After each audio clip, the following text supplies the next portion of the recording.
Hi అండి అందరికీ. Video చూస్తుంటేనే మీకు అర్థమైపోయి ఉండిద్ది తోటకూరతో ఏదో ప్రయోగం చేస్తున్నానని. సో ఆ ప్రయోగం ఏమైంది, సక్సెస్ అయిందా ఫెయిల్ అయిందా అని మీకు తెలియాలంటే మీరు వీడియో ఎండ్ వరకు చూడాల్సిందే. ఈవినింగ్ స్నాక్స్ కింద ఏదన్నా తినాలనిపించి ఆలు బజ్జీ కానీ ప్రిపేర్ చేశాను.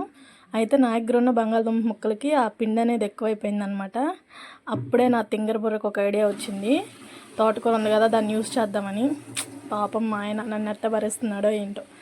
సరే మనమైతే రెసిపీలోకి వెళ్ళిపోదాము. ఆ మిగిలిపోయిన పిండిలో ఆకుకూర కోసుకొని పెట్టుకున్నాను కదా, అదేసి కలిపేశాను అనమాట. నేనేదో పెద్ద షెఫ్ లాగా ఏదో అట్లా పొడిగా వేసేసాను. అట్లా మీరు మాత్రం చేయొద్దు. ఆయిల్ మంచినీళ్ళు తాగినట్టు తాగేస్తుంది తోటకూర. రెండోసారి ముద్దలుగా వేసాను చూడండి, అలా వేసుకోండి, చక్కగా వస్తున్నాయి. ఆకుకూరతో పకోడీ ఎంత టేస్ట్ ఉండిద్దని నాకైతే తెలియదు. నేనైతే ఫస్ట్ టైం చేయడం, తినడం, వినడం కూడా అనుకోండి. నేనైతే ఎక్కడ వినలేదు కూడా.